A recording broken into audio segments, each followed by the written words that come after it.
수험생 여러분 안녕하세요. 2023년 제1회 산업위생관리 산업기사 실기기출 보건문제 해설을 시작하겠습니다. 1번 문제입니다. 1일 10시간 작업 시 메틸클로로헥산 TLV가 100ppm의 허용농도를 브리프와 스칼라식의 보정 방법을 적용하여 계산해라 그랬습니다. 원래는 1일 8시간 작업인데 2시간이 더해진 10시간 작업 시에 TLV, 이 TLV는 8시간을 기준으로 정한 허용농도입니다. 그러니까 10시간이 작업했으면 보정을 해야 되는데 그 보정을 갖다가 브리프와 스칼라식으로 해라. 근데 이 보정식은 브리프와 스칼라의 보정 방법이 있고 그 다음에 OSHA에서 제공한 보정 방법이 있고 그 다음에 산업안전 보건법에 의한 우리나라 법에 의한 보정 방법이 있습니다. 지금은 여기서는 브리프와 스칼라식의 보정 방법을 사용하라 했는데 브리프와 스칼라 방법 계산식은 전신 중독 또는 기관 장애를 일으키는 물질에 대해서 보정계수 RF 값을 구한 후에 보정계수 허용농도를 곱하여 보정하는 식입니다. 그래서 1일 노출 시간을 기준으로 할 경우에 이 식은 반드시 외워두셔야 됩니다. TLV 보정계수 RF는 H분의 8 곱하기 16분의 24-H. 이 H에 작업시간을 대입하면 되죠. 그래서 10분의 8 또 24-10 나누기 16 하면 0.7이 나왔습니다. 그럼 이 0.7을 원래의 허용농도에다 곱해가지고 보정 농도를 갖다가 밝히는 것입니다.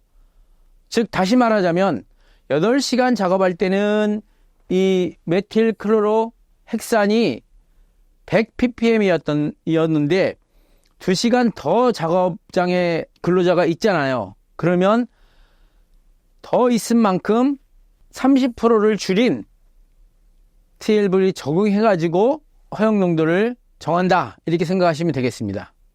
2번 문제입니다. 공기 중에 혼합물질이 존재하는데 주로 이제 카본 테트라클로라이드라는 물질과 1,2-디클로로에테인이라는 물질, 그 다음에 1,2-디브로모에테인이라는 물질이 각각 5ppm, OPPM이 존재한다고 했습니다. 그러면 이렇게 존재할 이 세 가지 물질이 존재할 경우에 초과 여부, 허용농도 초과 여부를 판정하고 보정된 허용 기준까지 ppm으로 구하라 했습니다. 그런데 이 세 가지 물질이 상가작용을 한다. 이 상가작용이라는 말이 없으면 이렇게 계산할 수가 없어요. 상가작용이라는 것은 어떤 물질의 독성이 2다. 또 어떤 물질의 독성이 3이다 했을 때 결과적으로 미치는 독성은 5다. 이런 식으로 나타나는 거라고 생각하시면 돼서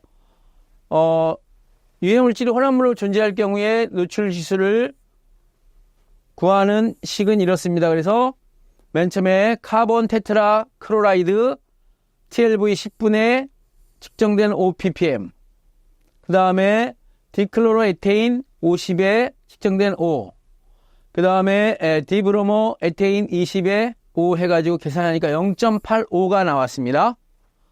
그러면 노출 지수가 1 미만이죠. 그렇기 때문에 노출 기준을 초과하지 않았다라고 판정할 수 있는 것입니다.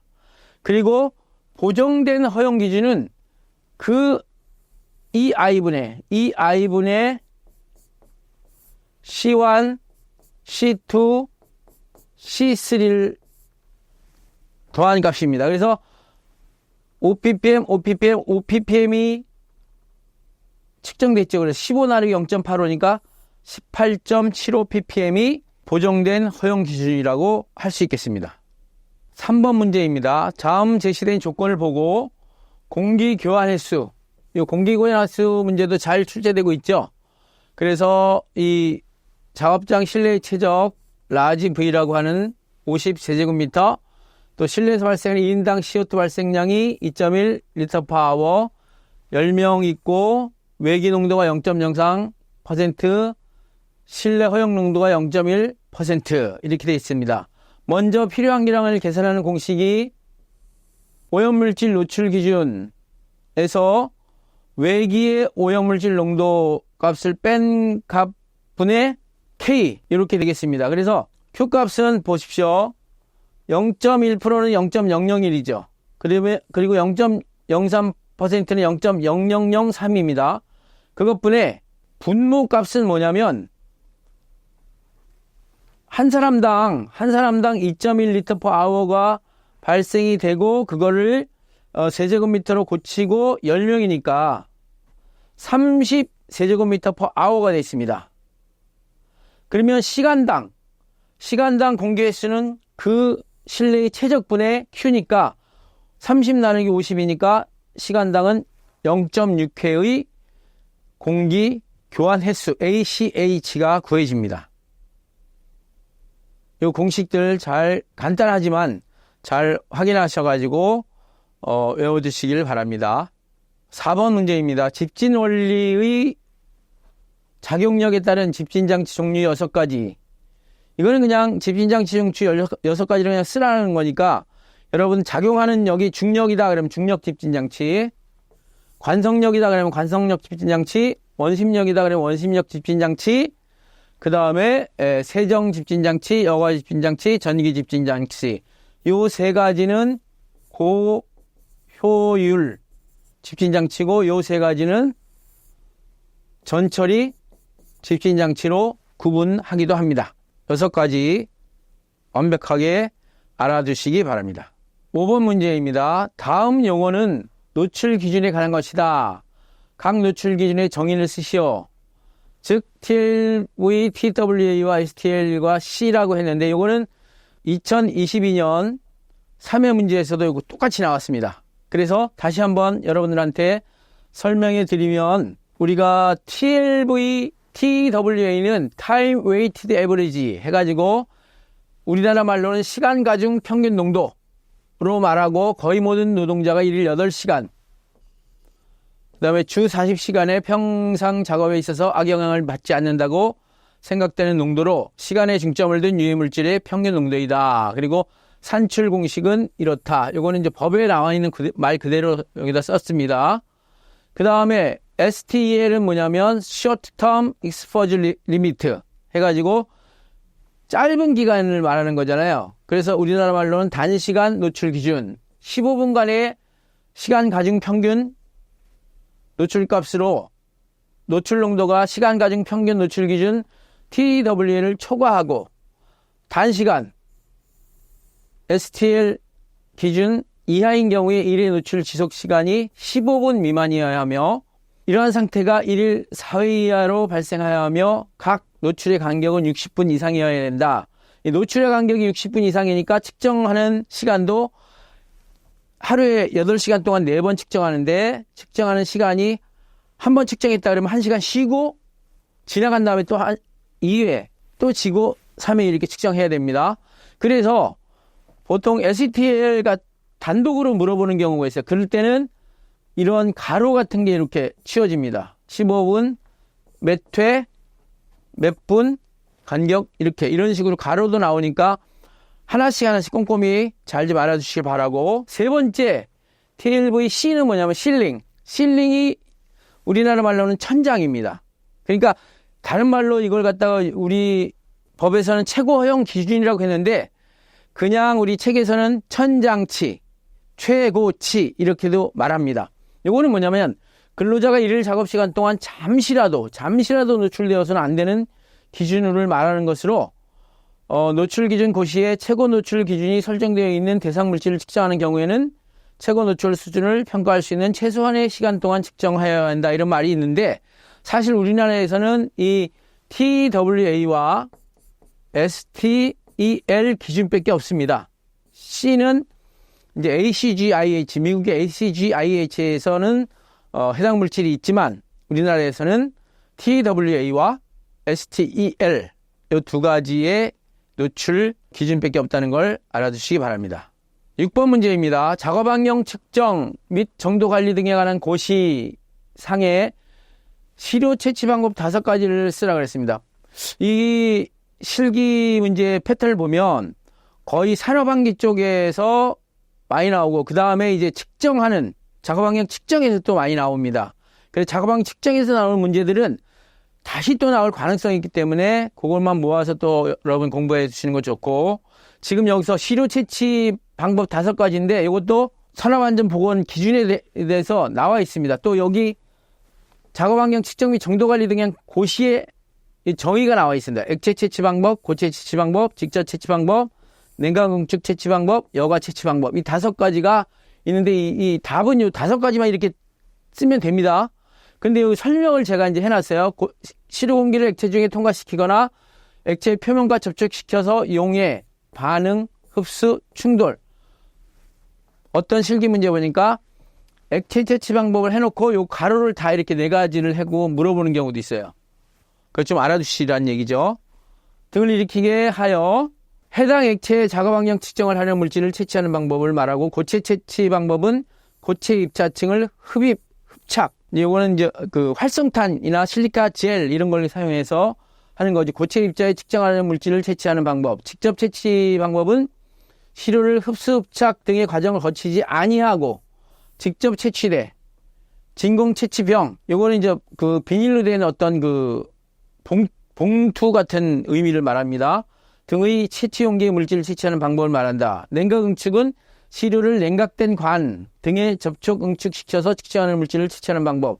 냉각응축 방법은 뭐냐면 휘발성 물질 같은 경우는 일정한 온도에서 날아가 버려요. 그래서 얼른 낮은 온도로 응축해가지고 채취하는 그런 방법을 말하고, 여과 채취 방법은, 여과 채취는 보통 입자상 물질을 채취하는 거지만 특수한 경우에는 여과지에 특수한 물질을 코팅을 시켜가지고 그 여과지를 통과하는 기체상 물질도 측정하는 방법이 있습니다. 그래서 여과 채취 방법이 있다 해가지고 시료 채취 방법 이렇게 5가지가 있다는 거 꼭 기억해 주시기 바랍니다. 7번 문제입니다. 인체와 환경 간의 열 교환. 우리 몸이 이렇게 있으면, 만약에 우리 옆에 얼음이 있다 그러면 내 열을 이쪽에 뺏기죠. 그 다음에 옆에 용광로가 있다 그러면 그 용광로에서 뿜어나온 열을 우리가 받지요. 이런 식으로 열이 교환이 됩니다. 그러한 관여에 되는 온열 조건 인자 4가지를 적으시오 해가지고, 인체와 환경 간의 열 교환식, 이걸 갖다 열수지 방정식 또는 열 교환식이라고 하는데, 그래서 생체 열 교환에 미치는 환경 요인은 기온, 기습, 기류, 복사열, 이 4가지가 정답이 되겠습니다. 이것을 우리는 온열인자라고도 합니다. 그런데 열수지 방정식을 우리가, 이것도 시험 문제 잘 나오는데, 생체 내에서 열 용량이 변화되는 그 값을 델타 S라고 하면 M, 대사에 의한 메타볼리즘, 열생산, 항상 플러스 값이에요. 왜냐하면 우리가 음식을 섭취하면 그 음식이 속에서 소화되면서 열 에너지가 나오거든요. 그럼 무조건 플러스고요. 그 다음에 E는 수분 증발, 땀에 의해서 수분이 몸에서 바깥으로 배출되기 때문에 이건 항상 마이너스 값입니다. 그 다음에 R, 레디에이션, 복사에 의한 열 득실. 그러니까 뜨거운 물질이 옆에 있으면 내가 그 열에 영향을 받고, 또 차가운 물질이 옆에 있으면 또 영향을 받는 그 복사. 그 다음에 대류, 컨벡션. 이건 뭐냐면 주위 온도가 높거나 낮음에 따라서 우리 인체에 받는 영향을 말하고, 전도도 있지만 전도는 거의 뜨거운 물질을 잡았을 때 그 열이 손을 타고 들어오고 그런 의미인데, 요런 거는 거의 없다고 봤을 때 대사, 증발, 복사, 대류 이런 쪽으로 먼저 열수지 방정식에서는 작용한다 그러고, 지금 여기서 문제는 온열인자 4가지가 뭐냐 그러면 그건 기온, 기습, 기류, 복사열이다. 이렇게 작성하시면 되겠습니다. 8번 문제입니다. 흡수탑의 충진제 구비 조건. 흡수탑은 흡수탑이 이렇게 있다 그러면요, 오염물질이 이렇게 올라가요. 그러면 여기에 이제 흡수액을 뿌려줍니다. 뿌려주고 일정한 어떤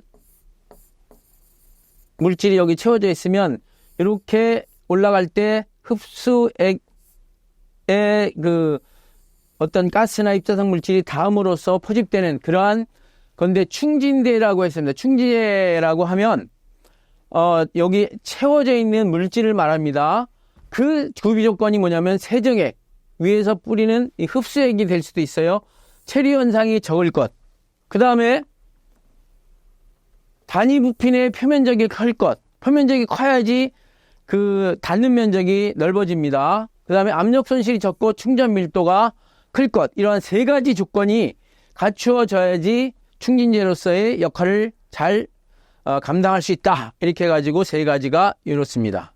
9번 문제입니다. 국소배기 장치의 그 덕트의 점검사항 4가지가 있는데, 덕트를 볼 때, 외관적으로 볼 때 후드나 찌그러짐, 연결부에 납된 부식 상태를 점검하고, 또 속 안에, 덕트 안에 내면의 부식, 마모, 분진 또는 유해물질의 퇴적, 유속을 측정하고, 또 접속부의 연결 상태, 공기 누출 등을 조사하고, 댐퍼의 개폐 상태와 고정 상태를 조사한다. 댐퍼는 덕트 안에 있는 공기를 차단하고 열어주는 어떤 나비 형태의 가림막입니다.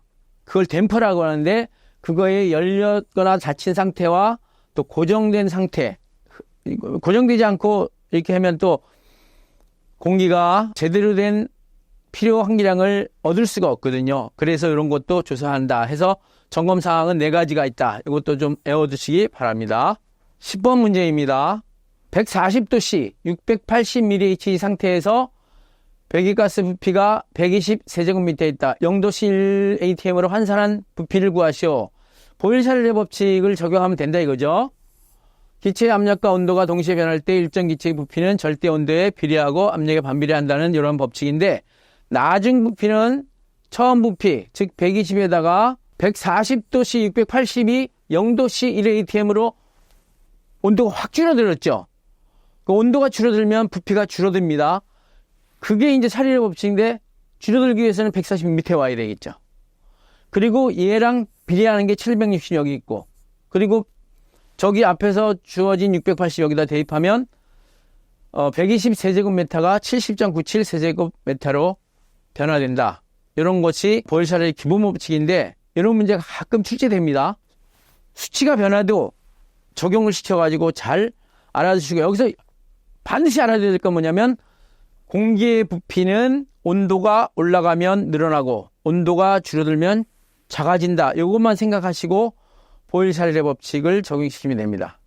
11번 문제입니다. 1시간에 2리터의 어떤 오염물질이 증발되어 공기를 오염시키는 작업장이 있다. 이 오염물질의 분자량은 76.14, K는 4, 비중은 1.179, 허용 기준이 10ppm일 때 이 작업장 오염물질 전체 환기를 시키기 위한 발생률과 필요 환기량을 구하라 그랬어. 6점이면 요거 3점, 요거 3점 이렇게 되겠습니다.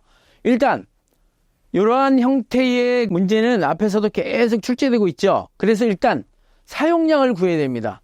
증발된 오염물질 사용량, 시간당 2리터, 그 다음에 비중이 1.179, 단위 환산하니까 시간당 g으로 고치니까 2358g의 사용량이 되고, 발생률은 자 76.14가 24.1이 생기니까 2358은 얼마가 생기느냐 해가지고 746.36 리터 퍼 아워가 됐습니다. 그러면 이 값을 가지고 전체 환기량을 구합니다.